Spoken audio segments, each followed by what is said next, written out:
Thank you for watching Policy and Prejudice. My name is Chris Stevenson. We've been off the air for a while, but we are beginning. This is our fifth season, believe it or not.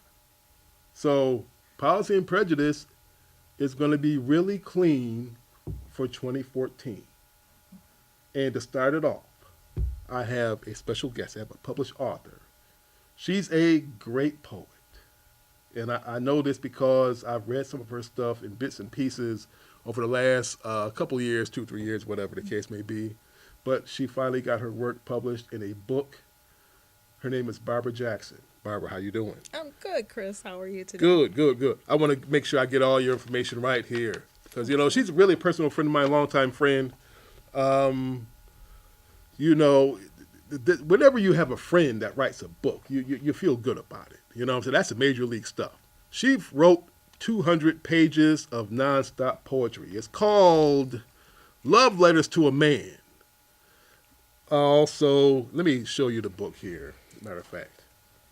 Tear Stains and Lip Gloss. This is a very good work. This is the paperback version. I got the hardbound version also. This woman, this is 200 pages of pure passion, some humor, great wit. You want to get this. What's the name of the publishing? Exlibris? Exlibris. Exlibris. I keep forgetting the correct pronunciation of the publishing company. But you can get this book. Love Letters to a Man is available in, like I said, hardbound or paperback. Barnes and Noble, Amazon, and e-reader. You can get it online. So let's pick Barbara's brain for one thing. How are you doing first of all? I'm doing good. You're doing good. You look lovely as always. Thank you. Tell me something. What made you write a book? I had been writing I've been writing a long time, but I had seriously started writing probably about 1992, 93. Okay. And just to get things off my mind. And a friend of mine encouraged me, after reading some of the things I had written, me, you should get your book published. And I said, no, nah. But, the more and more I thought about it, I said, what do? Do you let it just sit there in the corner and collect dust, or just go ahead and do it? And it was scary, but I'm glad that I did it. You glad you did it? I am. I just want to do one of your poems here. I like this. This one here. I find this very good. I'm gonna read one of this is from. I'm gonna have some music playing behind this. Okay, when it's filmed, because it's titled "I've Got a Man." It's page 71. I've got a man. I've got a man. He's not really my man. He only claims to be. He knocked at my door, or was it the other way around? Maybe so. Makes me think. Am I really his girl? At least I think so. We knock boots twice a week. Isn't that sweet? But he never says that he loves me. Only how wet I am. Makes me think. Is he really my man? He doesn't take me out much. We did occasionally do lunch. But not that anymore. He's much too busy for that now. My calls are ignored. He says it distracts him from his game. And plus, he feels ashamed because friends tease him. Every time he says my name, when talking on the phone, he used to tell me I was the cat's meow. But now, I guess I don't look the same. Like I said, he only claims to be my man. What went through your mind when you wrote this? Is this how it is? Is this how you see it with a whole lot of other women? Is this what it's come to, basically? I think with some women, yes. You're in a relationship, and you don't know for sure because nobody likes to be Yeah. strung along. Mm-hmm. Nobody likes to be, made to look foolish Mm-hmm. because you believe in somebody, or sometimes you can believe in somebody more than they believe in themselves, Yes. and you tend to believe the words that are coming out of their mouth, Mm-hmm. and then to find out later that what they were saying was not true. It's just like, how did I fall for that one? How did I fall for that line? It's what I got out of that is it's not really I got a man. It's I got a friend with benefits. Yeah, pretty That's much, basically what because it is. from what you I'm looking read at it from the there. man's standpoint. Yeah, I can't do anything else but that. yeah, But you know, you could say you could go out in the street and say I got a man. I finally got a man. I got a man. But he's like, yeah, okay, look, yeah, after the game, okay, I'll call you later. okay. And I've been that man. I'm being honest. If anybody want to point the arrow of guilt at me, okay, both of us have done this at some point in our lives, okay. And so you wrote it so plainly, and it was so, and you made it rhyme. I hate this book already. No, not. Oh wow. But no, it's good stuff. You have quite a gift. Thank you. Don't let this be your last book. I hope not to. I hope not to. Please.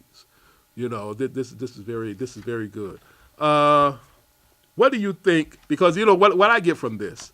This is a range of stuff. It's a whole range of stuff. Call Me Late Night, Night Vision, Electricity, Saving My Sanity, That's Walking on My Faith. There's a range of stuff here that's pretty intense to lighthearted stuff. Like I've got a man. You didn't just it's not all the Phyllis Hyman of poetry stuff. It's all downer. You hit on several emotions, several points. I tried to. So are you emotionally as varied as this? I can say I am. I don't. We all like to think we're not complicated or we're not difficult. Right. And you say, well, I'm pretty straightforward. Yeah, but then again, we're human, and we all have our up days, our down days, our good moments, our bad moments. Sure. We all do, and I got you. a lot of what was written, it definitely came out of emotion. Right. Right. So, and you can tell got you. just from the different types of things that are written, when I was having a bad moment. And I didn't put like really the really bad stuff that I've Sure. written. I had in there. Okay. But you can tell. So you're saying you still got some stuff on the cutting room floor that you like to Mm-hmm. I'm sure you do. Yep. I'm sure you do. I wouldn't be surprised. Yeah. How many relationships are these writings based on? When I started writing, I was married. I was still married, and that some of it, not a lot of it, is based on the marriage because we went through a lot of stuff, and you want to keep the personal. After that ended, I would say at least 2 relationships that's based on. Okay, all right. Okay. That's interesting. Well, the thing is, and I'm thinking about one poem in particular, and I want you to recite it here. We want to hear some of your work. Okay. Okay, but I think it was the one that's in the trenches. That was an intense one to me. Yeah. But could you give us a sample? Could you please indulge us? Can I do it sitting down or what? Yeah, please. Sit Okay. down, please. Okay, in the trenches. Okay. How can we be embroiled in love when we're so busy being embroiled in fear? sleeping with your own worst enemy, one eye open in a restless slumber. No way to let your guard down, because every action is suspect. How can we be embroiled in love when we're so busy being embroiled in fear? Running scared at every crossword, fearful yet unregretful of hurtful words passed between us two. Today, we're embroiled in lust and fear, but tonight, we revel in the strokes of soft touches, kissing and love-making, the feel of one another's skin being close, the softness of flesh, and the smell of one another and sex in the room. Tomorrow, we're again embroiled in fear of one another, withholding affection from one another, and sharing harsh words only with one another. How do we get back to being embroiled in love? Are we at the end of our game? Have we played our last play? The road here, it's been so long, and it's been lined with thorns and boulders blocking each and every step of the way. What do?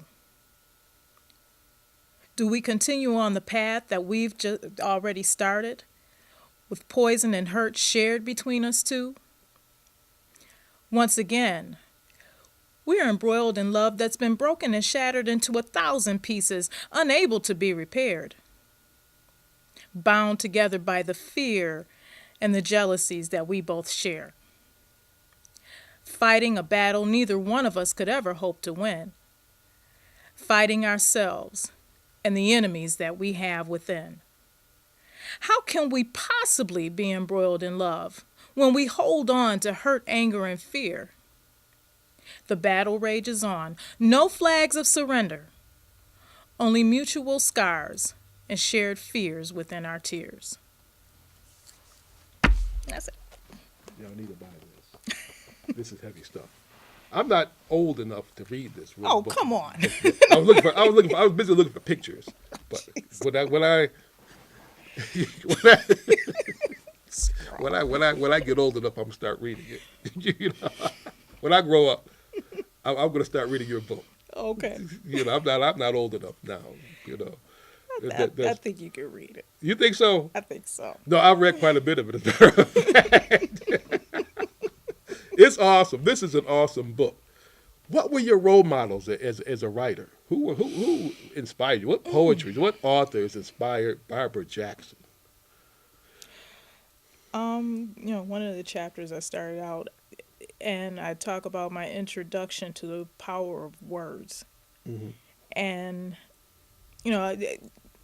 growing up, my mother, she was big on reading.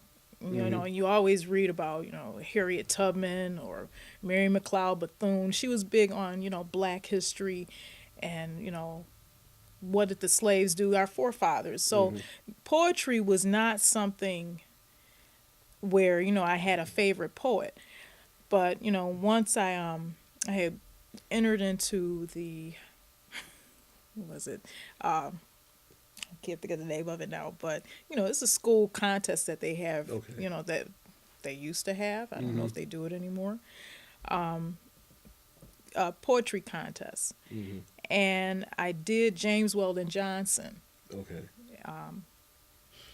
And I came in second place, but one of the contestants, she did Margaret Walker for my people, and I had the opportunity afterwards to actually read the poem. And it was so powerful. It was so powerful, and, and I loved it. I said that, I wish I had done that poem.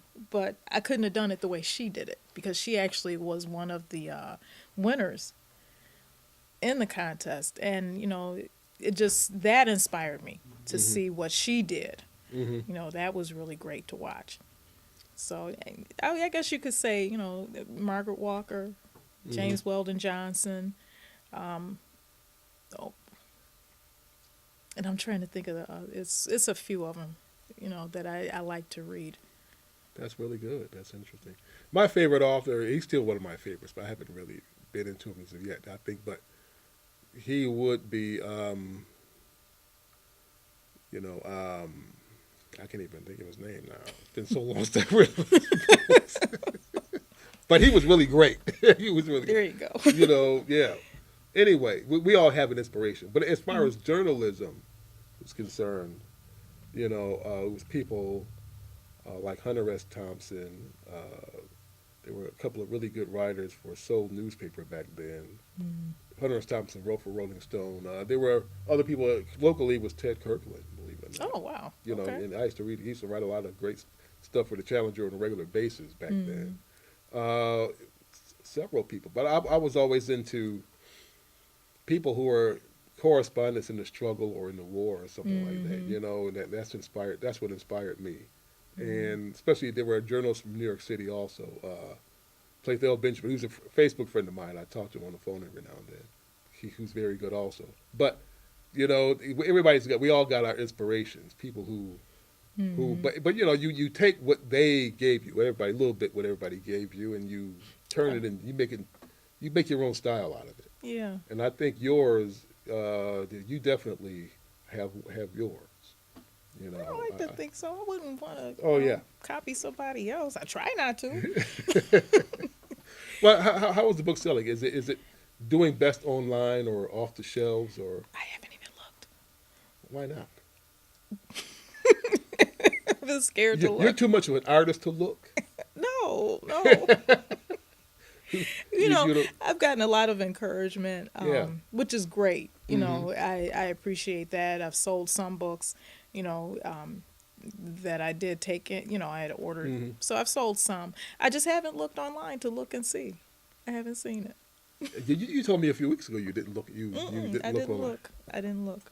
That's kind of strange. You're going to have to sooner or later. I know, eventually. Yeah. Eventually. And you I know, have to. and there's a way. I'm giving you a tip also. If you want to really, you know, how you may notice how on your page you can promote your post. You can promote a link with your book that leads to. To the whatever website. Barnes and Noble, Barnes and Noble or Amazon or whatever, and people will purchase it. Yeah. You understand what I'm saying? I think I did because I have a Facebook page for Love Letters to a Man. Yep. So, you know, and I think I did put it on there. I can check back and, you know, Yeah. make sure. So, in what way didn't I mention as far as people being No. able to get a copy of this book? You got all of it. Short of, you know, inbox me. Short Okay. of that. Now, are you on Twitter or? Facebook. I know you're on Facebook. Just Facebook. I have a Twitter account, but I don't check it frequently. Why you not? know. Twitter's major stuff. I know, and I should. Yes, you should. And as a matter of fact, hit me up on Twitter. Yeah. Okay. Also, you know, and just I'm on Twitter, pointblank009, and the same thing on Facebook. But make Okay. sure you get to Barbara Jackson. There's a lot of Barbara Jacksons. Yes. Barbara Jackson and Love Letters to a Man. That's two separate pages, and you want to be in line with both of these pages. But Yes. you know what poems in here do you like the most? Because I know you got some pages marked off. Yeah, whatever I do. You want to share I was with trying us? to prepare. No. I was trying to prepare. Yeah. No, In the Trenches, that is one that I do enjoy. Another Shade of Blue. That's one of the first that I wrote. And I believe my son actually took this one to school and he had one of his teachers read it. And the teacher was like, that was good. Really? Yeah. Read that one. Read that. Okay. This one is Another Shade of Blue.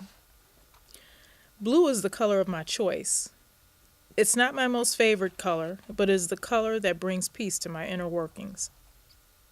Blue brings me peace because it is the color to the sky on a sunlit, cloudless day. Blue is the color of calm waters with clear, crisp waves slapping against a shore. My blue, however, is angry, still, silent, almost gray. It borders on a haze of darkness overshadowing each day, The shade of blue that visits me is not hard to find. It exists not in the sky above, but in the edges of my mind. It peeks through the clouds of smoke I blow to ward off my adversaries. It lurks in the corners of empty cans and bottles of firewater that always leads me astray. It exists in my memories that haunt me each passing day. It fills my dreams with nightmares and prevents me from finding my way. If I could, I would change my shade of blue to a prism of many shades to match the ups and downs of my life instead of a constant shade of gray. That's deep. I like that one. You like that one? I do like that one. What's another one that you do? What's one that you think you can take us to school with here? Take us to school with? Take us to school with. Oh. Please. Hold on. That one. Is that one pretty long? No. Laying in wait. I like that one. I also like, I have to honestly ask the question. I was trying to memorize this one last night. Laying in wait, definitely. And my gender-based need. Really? That sounds interesting. Go ahead. Okay. My gender-based need. I can deal with being lonely. But I do not accept being alone. I can deal with being alone, but I do not accept being lonely. It's not a good feeling. It numbs the mind and weakens the resolve. Being of the female gender doesn't allow loneliness to coexist with the need to nurture and interact with others. Originating from Venus, I want to bond with my sisters verbally, emotionally, spiritually, and we all gain the insight into the workings of the mind of our brothers, whom we call our soulmates. They travel through the heavens from Mars as companions through this life and act as both a helpmate and guide. But I don't understand it. They feed on my powerless pride. It seems my sisters and I suffer the same travesty. We can't interpret from our brothers the meaning behind their actions. We don't understand why the need to leave the one who loves you behind always seems to step in. Why the lonely always creeps into the places where their warm touch should be. Can't understand why my brother's third eye is blind, and he just can't see me. Just see me, not some other she. Why the lonely always gets to be. So as my gender-based need takes control and I feel my knees begin to fold beneath me, recollections of love-making, the warm touch, the wet kiss, the feel of another one's skin close, and the warm breath on my cheek makes me weak, causes me want to delete the lonely, and once again quench my gender-based need. You know, the mere title of it sounds like a waiting to exhale type of. So would you say a lot of your material is kind of like that, in that direction? Yeah, to take a breath. Yeah. You just, why? It's a lot of it is why. I hear you. You know, the thing is, that's the genre today. That's that's another thing that makes that book timely. Okay, it's going on. It's reality. Yeah. You're just writing about what's happening, and of course, what you went through. You know, but I think a lot of women are going to relate to that. You know, and that's one thing. So it's what's going on. It's what's happening. And I think too, for because a friend of mine, he kept telling me, he goes, it's a book written for women. It's not for a man. And I said, no, it's for men too. Even though you look at the title, it says Love Letters to a Man. Mm-hmm. Okay. I think. Well, from a man's standpoint, no man wants to walk down the street with it. You're gonna wonder about a guy. Yeah, but I think with the book with that title. Yeah, exactly. Okay. That's exactly. the thing. You're like, none of my boys can see me with it. Hope nobody sees me reading this. What's that you got, man? Love letter. What you trying to say? Well, it's written by a woman. You got to say that real fast too. Yeah, Respect my woman. Yeah. Okay. Okay.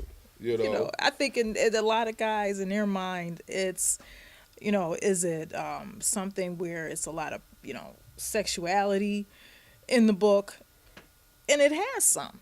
Okay, I mean, it's a couple of titles, a couple of pieces in there that, yes, it talks about the sex or alludes to it, because it's not where you have, you have some poetry that is very explicit. I don't do explicit poetry. But because it's letters that are written and it's wondering why, it's asking the question. Mm-hmm. I think for some guys who they just don't get it. I got you. It can Yeah. answer some of the questions that they have that they just don't want to say. They won't say it. They won't say it. Yeah, Wow. they won't say, well, I don't understand why, it's Mhm. always a fallback. I don't understand why women, Mm-hmm. well, this is why. Right. I got you. Well, thank you for coming on the show, Barbara. Well, I appreciate you having me, Chris. I really do. No, it's no problem at all. That you wrote an awesome book. Thank you. We definitely want to make sure that it gets out to people. Love Letters to a Man by Barbara Jackson. This is her first book, but it's not going to be her last. No, it won't. And that's a name that you're going to see more and more. Thank you all for watching Policy and Prejudice. My name is Chris Stevenson.